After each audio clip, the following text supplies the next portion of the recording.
My phone pinged as I was signing Leo out of daycare. I glanced at the screen, expecting a routine message from my husband about dinner plans. Moving to Spain with Jackie. I've transferred our savings to my private account. Good luck paying rent. My hands froze mid-signature. Leo tugged at my sleeve, oblivious to how our lives had just imploded. Mommy, did you bring my dinosaur snacks today? I forced a smile, completed the sign-out sheet, and typed a response while my mind screamed in disbelief. Thanks for the update. 3 words that masked the hurricane of emotions threatening to overwhelm me. Jackie was his administrative assistant. Our savings represented 8 years of careful planning and sacrifice. The rent on our Chicago apartment was due in 3 days. My name is Suzanne Mitchell, 37 years old, mother to 4-year-old Leo, and apparently soon-to-be ex-wife of David Mitchell, who had just abandoned us with the casual cruelty of a text message.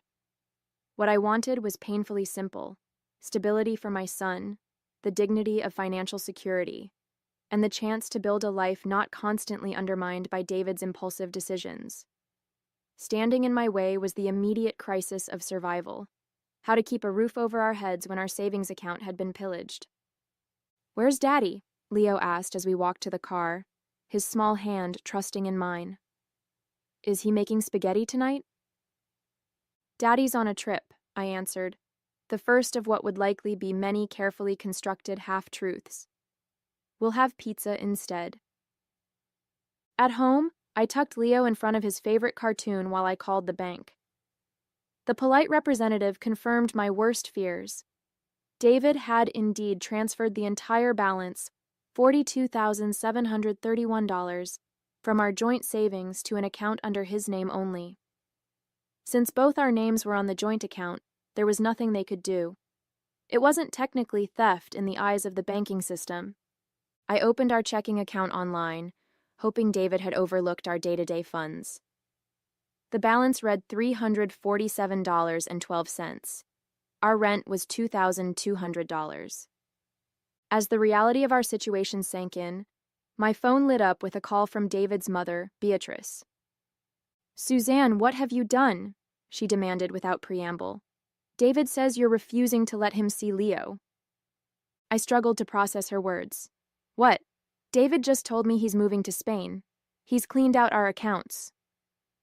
"Don't lie to me," she snapped. "He showed me the text messages. You're threatening to keep Leo from him unless he pays you more alimony. I've raised a better son than that, and he won't be bullied." As Beatrice continued her tirade, a sickening realization dawned. David wasn't just abandoning us. He was actively creating a fictional narrative where I was the villain.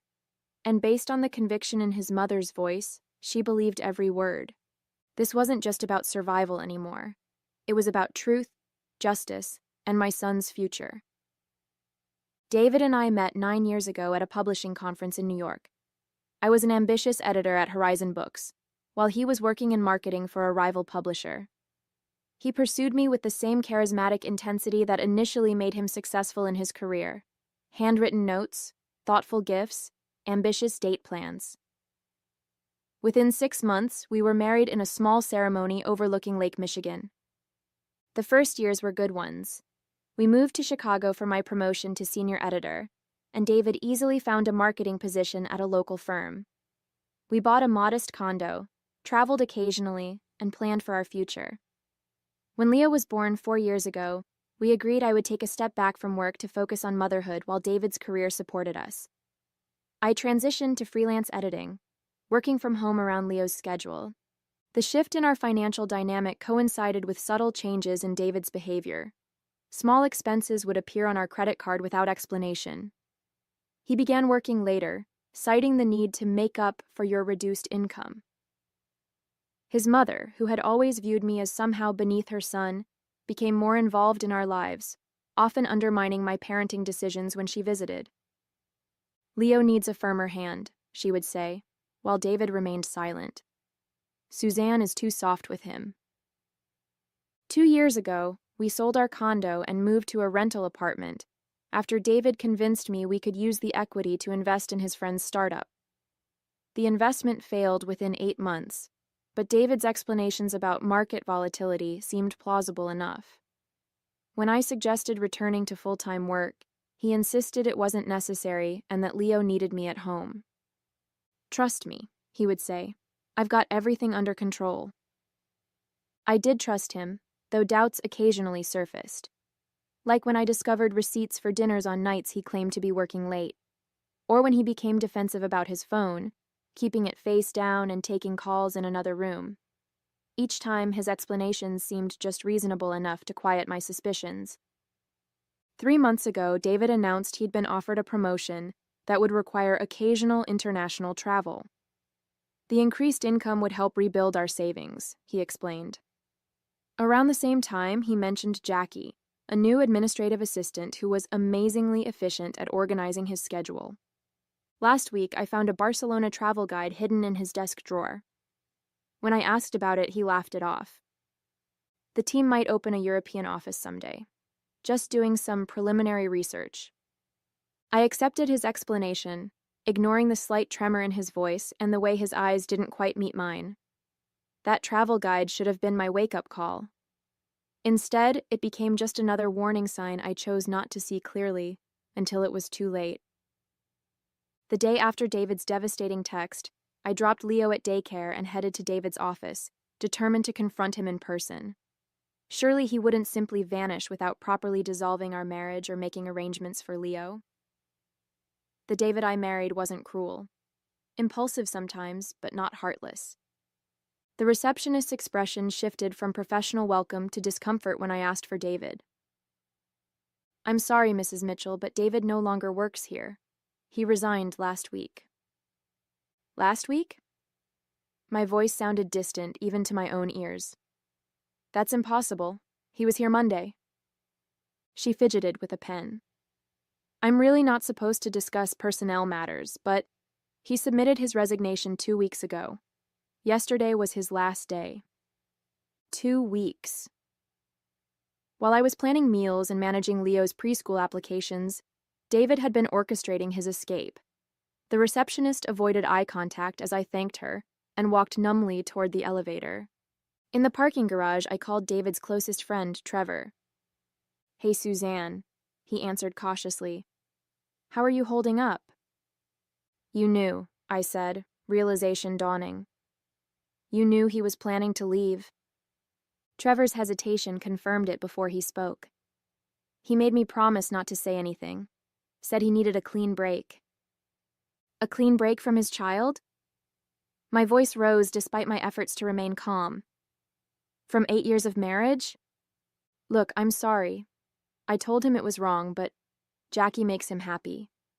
He said you and Leo would be better off without him dragging you down. Jackie makes him happy." The words cut deeper than they should have. I knew their relationship wasn't just professional, but hearing it confirmed by a mutual friend transformed suspicion into humiliating certainty. "Did he tell you he emptied our bank accounts?" I asked. Trevor's silence spoke volumes. "Christ, Suzanne, I had no idea he'd go that far." His voice dropped. "That's messed up." After ending the call, I sat in my car, the full scope of David's betrayal washing over me. This wasn't an impulsive decision or momentary weakness. It was a calculated escape, meticulously planned while he played the role of committed husband and father. When I arrived home, a certified letter awaited me. Inside was a petition for divorce, filed by David a week earlier, citing irreconcilable differences. The document listed his new address in Barcelona and requested that all parental rights and obligations remain with the mother, with no visitation or custody granted to the father. He was legally abandoning Leo while simultaneously portraying me as the one keeping them apart. Attached was a note from David's lawyer. "Mr. Mitchell has indicated you have substantial savings to cover your needs during this transition. He will not be providing spousal or child support." I slumped onto the couch, documents scattered around me. Every aspect of our life together now appeared as a carefully constructed lie. The man I married, or thought I married, had been plotting his exit for weeks, possibly months, ensuring he escaped with our financial resources while creating a narrative that painted him as the victim. My phone pinged with a message from David. landed in Barcelona. Don't try to contact me. My lawyer will handle everything. Anger began to replace shock. For Leo's sake, I needed to think clearly. First step, secure our housing situation before the rent came due. Second, document everything for the divorce proceedings. Third, find a lawyer who could help me navigate this nightmare. For the first time since receiving David's message, I allowed myself to cry, not from heartbreak, but from the overwhelming realization of what I was facing. When the tears subsided, one thought remained clear. David had underestimated me. He had always underestimated me. 3 days after David's departure, I sat across from Vivian Aguilar, a divorce attorney recommended by a college friend. Her office was modest but orderly, much like Vivian herself. "Let me be clear," she said after reviewing my documents. "What your husband did is reprehensible, but not entirely illegal. Since you were married, he had legal access to those joint accounts. Even if he was planning to abandon us?" My voice cracked, despite my efforts to remain composed. "The good news is judges don't look kindly on this kind of behavior. We can petition for emergency child support and potentially freeze any remaining assets." She leaned forward. "What we need is proof that he's continuing to earn income while evading his parental responsibilities." I nodded, already gathering evidence. Screenshots of David's text messages, bank statements showing the massive withdrawal, the certified divorce petition. But finding proof of his current employment seemed impossible from nearly 4,000 miles away. That evening, desperate for short-term solutions, I called my parents in Michigan. They immediately offered to cover my rent and basic expenses until the legal situation improved. "We'll be there tomorrow," my mother said firmly. "You shouldn't be alone right now." Her support loosened something tight in my chest. With Leo safely tucked into bed, I turned my attention to David's abandoned desk. I needed any documentation that might help my case: tax returns, employment contracts, anything that proved his income potential and obligations to Leo. In the bottom drawer, beneath a stack of old warranties, I found a sealed envelope addressed to David's mother. Curiosity overrode my hesitation. Inside was a birthday card and a handwritten note. "Mom, thanks for helping with the Barcelona apartment deposit. Jackie and I can't wait to show you our new place when you visit in May. We couldn't have made this happen without your support. Love, David." The date on the card was from 3 months ago, around the time David had first mentioned his promotion. Beatrice hadn't just known about his plans, she had financially supported them. With shaking hands, I photographed the card and note, then continued searching. Tax returns, investment statements, our marriage certificate. I organized everything methodically. In his email drafts folder on our shared computer, I discovered an unsent message to Jackie with an attached resume, listing his new position at Meridian Global Barcelona, with a start date just 2 days after his text to me. Armed with this crucial evidence, I met with Vivian again. She reviewed everything, her expression growing increasingly determined. "This is exactly what we needed.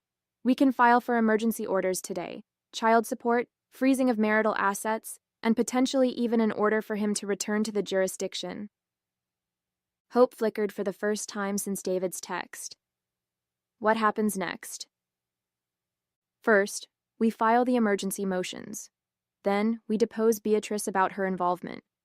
If David has started working in Spain while abandoning his child, we'll make sure the court understands exactly what happened.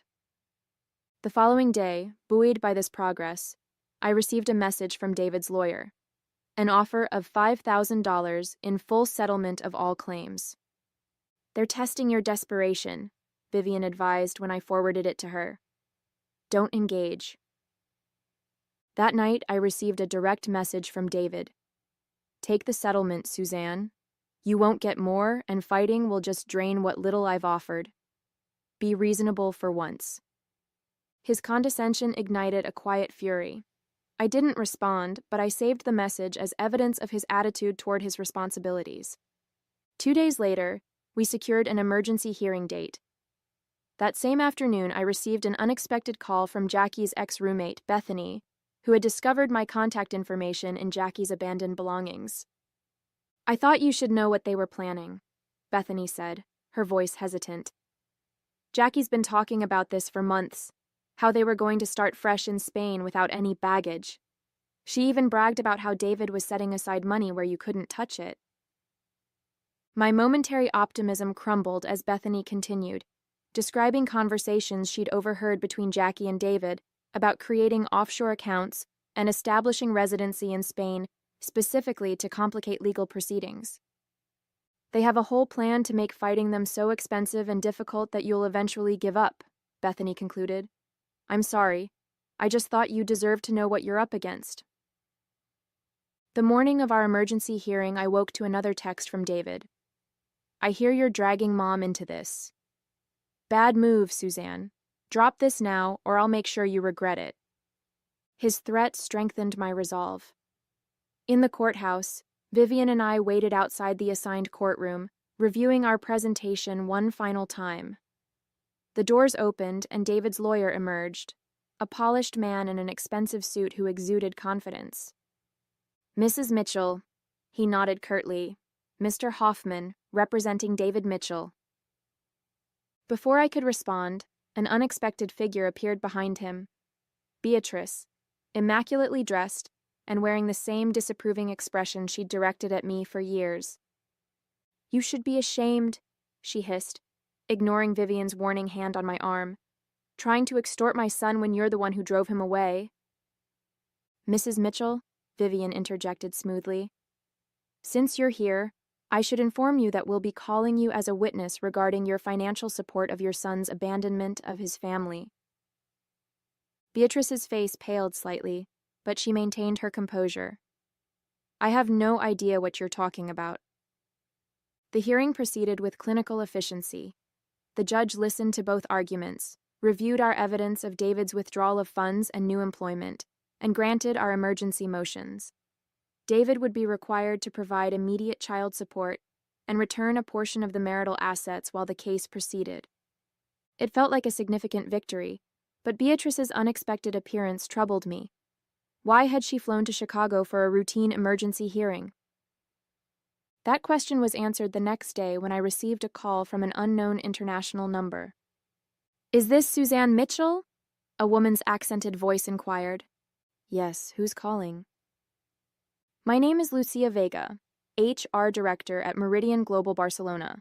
I'm calling about your husband, David Mitchell. My heart raced. Yes? We received your email about his employment situation. I wanted to inform you that Mr. Mitchell no longer works for Meridian Global. He was terminated yesterday. I frowned in confusion. I didn't send any email. There was a pause. Someone using your name sent documentation showing Mr. Mitchell was involved in a custody dispute and had pending legal issues in the United States. Company policy requires disclosure of such matters during the hiring process. The realization hit me. Beatrice. She had impersonated me to sabotage David's employment, ensuring he couldn't comply with the court's support order. It was a calculated move to undermine the judge's ruling and validate David's claim that he couldn't afford to support Leo. Ms. Vega, I did not send that email. Could you forward it to me? Minutes later, I was staring at a message allegedly from me, filled with distorted half-truths about David's situation and threatening the company with legal action if they continued employing him.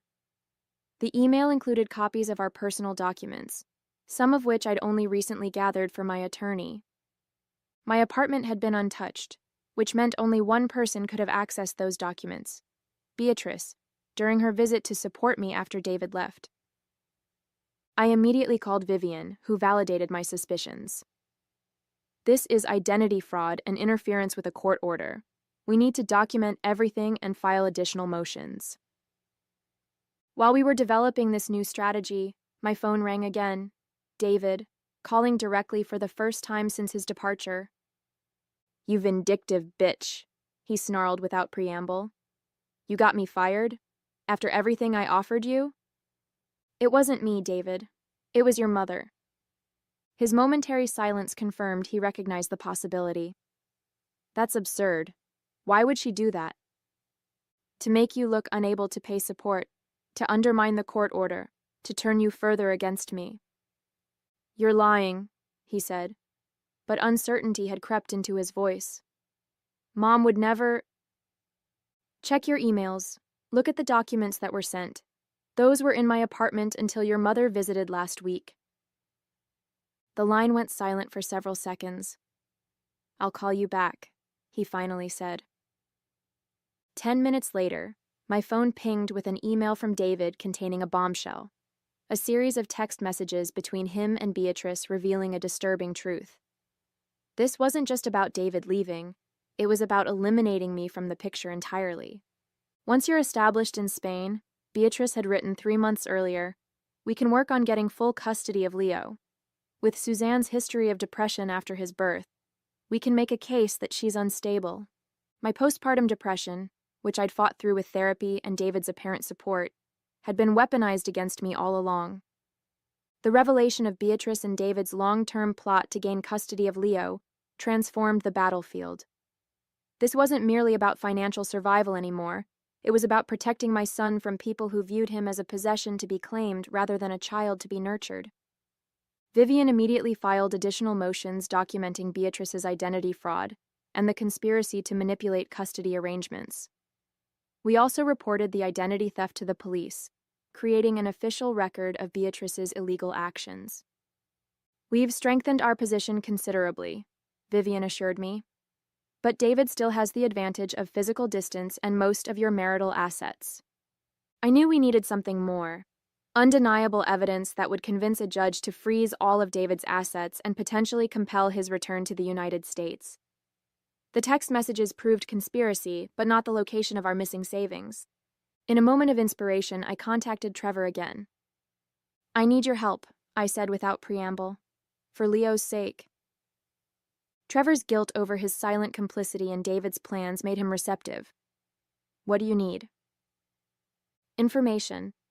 David must have told you more about his financial arrangements, where he was moving the money, how he planned to support himself in Spain.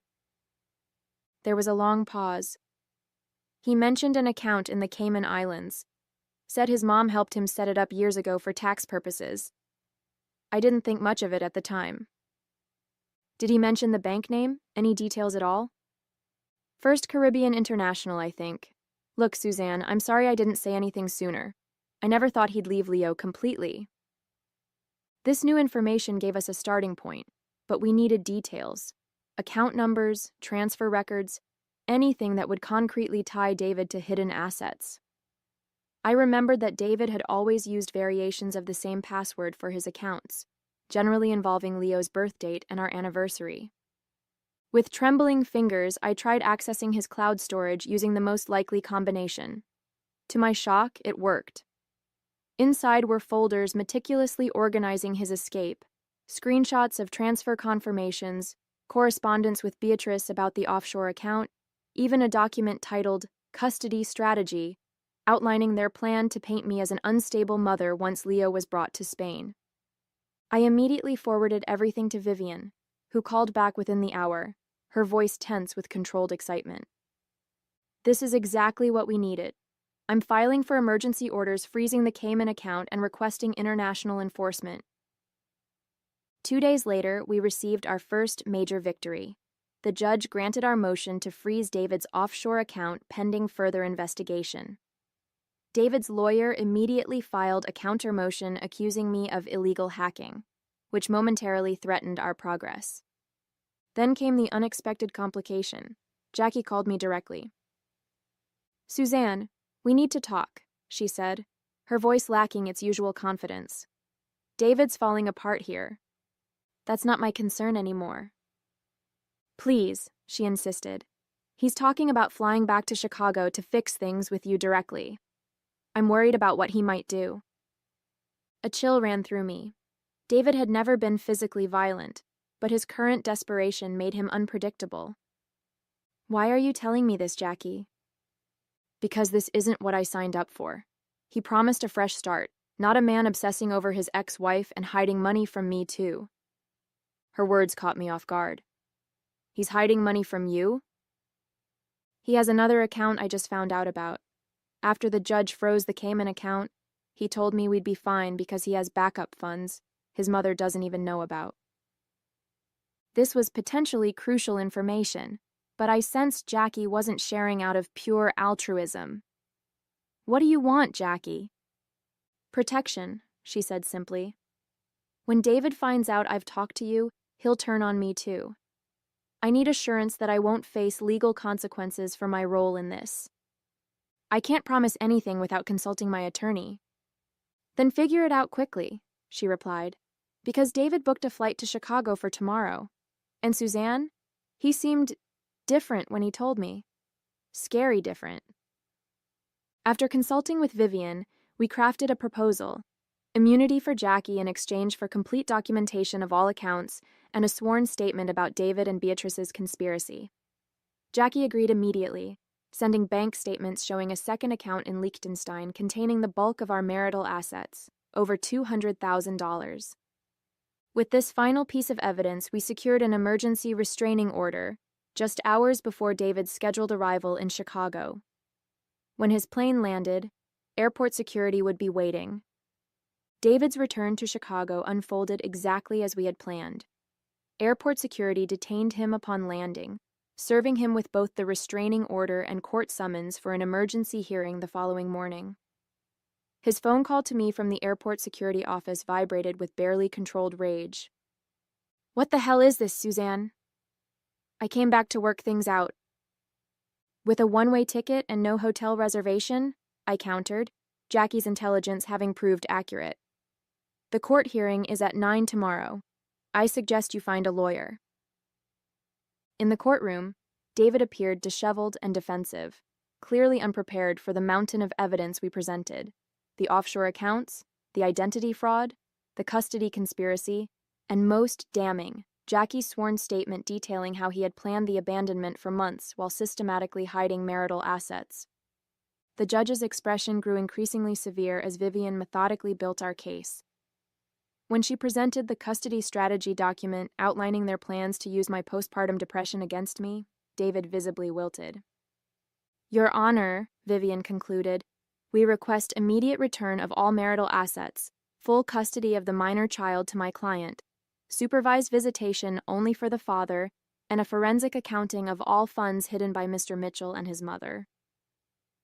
When David's hastily retained attorney attempted to paint me as the aggressor who had forced David to protect his assets, the judge cut him off.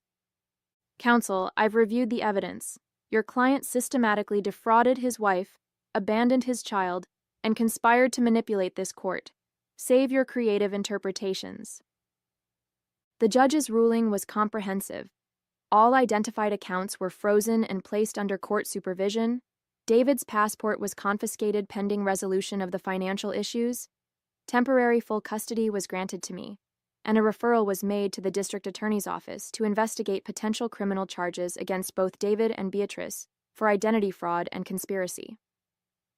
As David stared at me across the courtroom, I met his gaze steadily, no longer the desperate woman he had expected to find.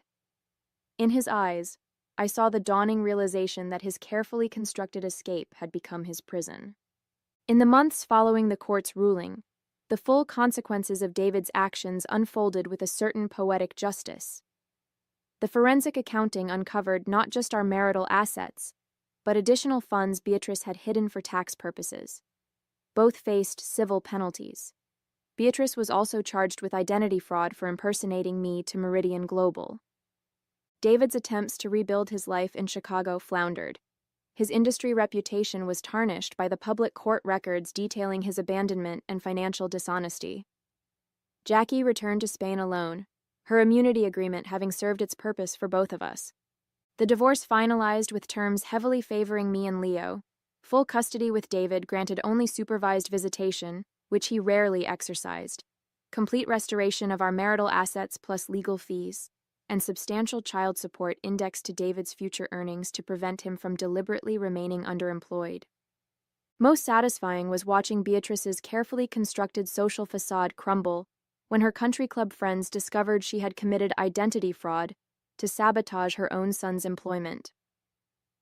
The woman who had judged me for years now faced judgment from her peers. 6 months after David's text upended our lives, Leo and I moved into a small but comfortable condo purchased with the recovered funds. A home that was truly ours, with no shadows of betrayal lingering in its corners. "Is Daddy ever coming to visit?" Leo asked one evening as I tucked him into his new dinosaur-themed bedroom. "I don't know, sweetheart," I answered honestly, "but we're going to be okay either way." And we were. I returned to full-time editing with a publishing house that offered flexible hours for parents. Leo thrived in his new preschool. The acute pain of David's betrayal gradually transformed into something quieter, a hard-earned wisdom about resilience and self-reliance. Sometimes, life's cruelest moments become unexpected catalysts for growth. David's parting text, "Good luck paying rent," had been intended as a devastating final blow. Instead, it became the first line of a story about finding strength I never knew I possessed.